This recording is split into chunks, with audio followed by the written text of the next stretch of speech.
हरे कृष्णा।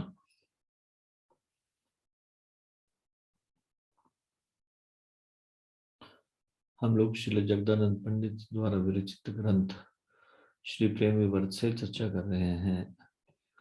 हम इसके 19वें अध्याय से चर्चा कर रहे हैं, जिसका शीर्षक है नाम रहस्य पटल, अर्थात पवित्र भगवनाम के गूढ़ रहस्यों का संग्रह। हम इसके 90वें प्यार से चर्चा कर रहे हैं।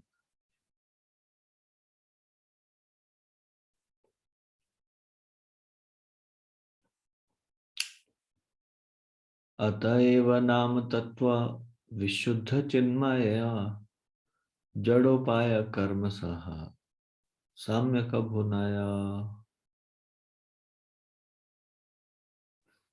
अतएव पवित्र भगवनाम, जो परम पवित्र और पूर्ण आध्यात्मिक है, पवित्र भगवनाम की तुलना कभी भी किसी भौतिक कार्य से नहीं हो सकती, जिनके फल क्षणिक है।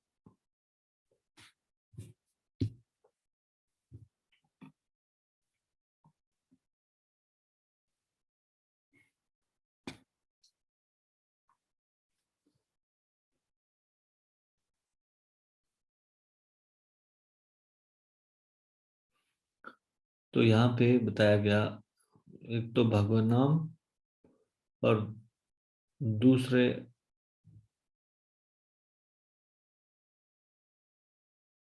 कोई भी संसार के कार्य, चाहे वो कितने भी उदार चित्त वाले क्यों ना हो, चाहे वो कार्य कितने भी परोपकारी वाले कार्य क्यों ना हो, लेकिन इन सब की तुलना भगवान नाम से नहीं की जा सकती।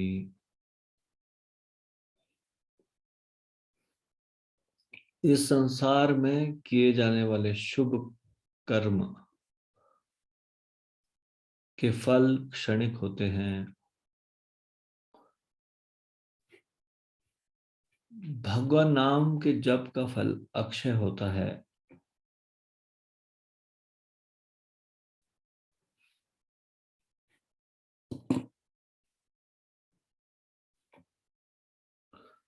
इस संसार के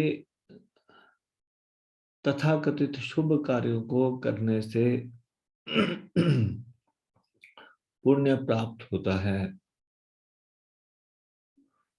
और उस पुण्य के फलस्वरूप मिलने वाला फल भी क्षणिक होता है।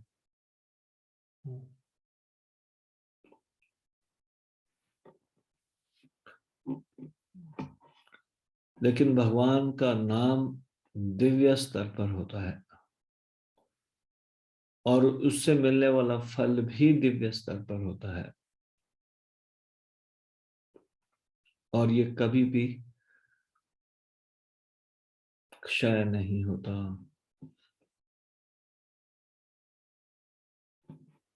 तो ऐसा कैसे कह सकते हैं कि क्षय नहीं होता? क्योंकि जितनी भक्ति हम इस जन्म में करेंगे, उससे यदि हम पूरी तरह से अपनी कलुषित चेतना को ठीक ना भी कर पाए, तो शरीर छोड़ने के बाद अगले जन्म में भक्ति वहां से आगे शुरू होगी। हम कई बार देखते हैं कि कुछ बच्चे बिल्कुल भी भगवान में रुचि नहीं लेते, और कुछ बच्चे बचपन से भगवान के बारे में जानना चाहते हैं, सुनना चाहते हैं। तो पिछले जन्मों में की हुई भक्ति के कारण वो बहुत सरलता से और जल्दी भक्ति की ओर प्रवृत्त हो जाते हैं। तो जहां तक वो भक्ति कर पाए पिछले जन्म में, उससे आगे भक्ति शुरू होगी इस जन्म में। जैसे मान लीजिए कोई 100% नहीं कर पाया पूरी तरह से, और वो 60% तक पहुंच पाया, तो अगले जन्म में 61% से आगे भक्ति शुरू होगी। हालांकि बचपन में सभी लोग विस्मरण की अवस्था में होते हैं, उन्हें पूर्व जन्म का ज्ञान नहीं होता। भगवान के भी विषय में ज्यादा मालूम नहीं होता, लेकिन उनका इंक्लिनेशन दिखाई देगा टुवर्ड्स लॉर्ड।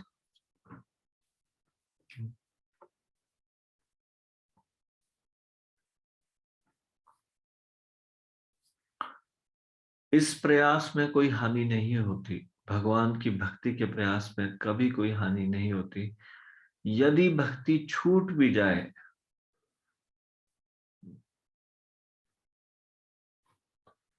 तो भी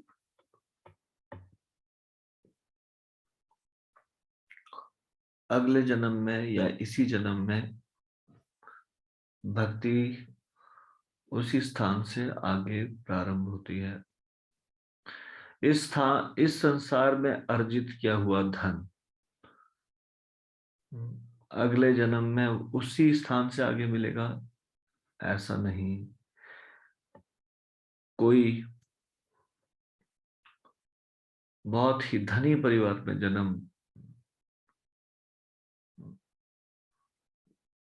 लिया हुआ व्यक्ति भी अगले जन्म में एक निर्धन परिवार में पैदा हो सकता है। इस संसार में कितना भी विद्यार्जन कर ले, चाहे तो पीएचडी कर ले, चाहे तो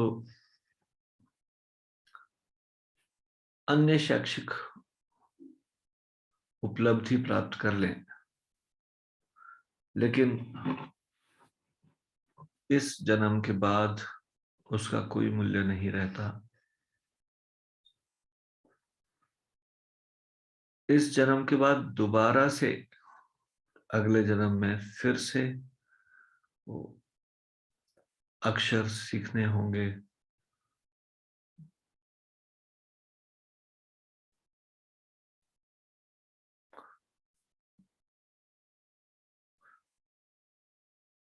चाहे कोई पीएचडी भी क्यों ना हो, उसको दोबारा से ABCD सीखना होगा। लेकिन स्पिरिचुअल लाइफ में जितनी भी हमारी प्रोग्रेस हुई उससे आगे की प्रोग्रेस अगले जन्म से शुरू होगी। तो हरिनाम दिव्य स्तर पर है, भौतिक तथाकथित शुभ कार्यों से उसकी कोई तुलना नहीं है।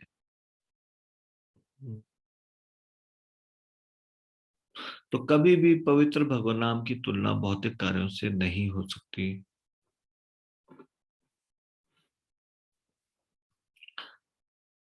इस संसार में औरों की सहायता करना, अच्छे कार्य करना, ये सब सब परोपकार इत्यादि, ये सब के फल क्षणिक है, और ये पुण्य कार्य करने के फलस्वरूप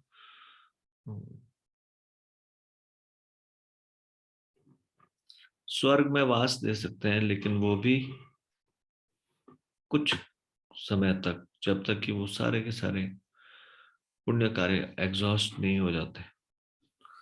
प्रतिदिन स्वर्ग लोक में रहने से जो भी यहाँ के इस जन्म में पुण्य कमाए गए हैं वो क्षीण होते रहते हैं, और फिर जब ये पुण्य क्षीण क्षीण हो जाते हैं तो फिर व्यक्ति दोबारा से मृत्यु लोक में भेज दिया जाता है। तो भगवान नाम दिव्य स्तर पर है, ये परम पवित्र है, ये पूर्ण रूप से आध्यात्मिक है।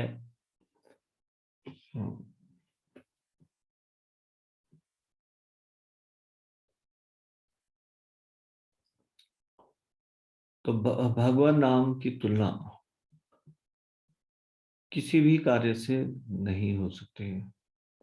भगवान नाम भगवान के स्तर पर है। भगवान नाम भगवान का ही एक अन्य रूप है।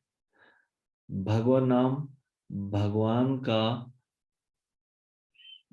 शब्द रूप है, ध्वनि रूप। इसलिए ये भगवान नाम को बहुत गंभीरता से लेना चाहिए। इस संसार में भगवान नाम का जप जिस प्रकार से अन्य कार्य करना हम महत्वपूर्ण समझते हैं, जैसे भोजन इत्यादि, उसी प्रकार से प्रतिदिन भगवान नाम का उच्चारण करना भी महत्वपूर्ण कार्य है। तो इसको हम अभी यहीं पे विराम देते हैं। श्री प्रेम विवर्त ग्रंथ की जय। शिल जगदानंद पंडित की जय। शिल प्रभुपाद की जय। साई बाबा प्रेमानंदे। हरि हरि बोल।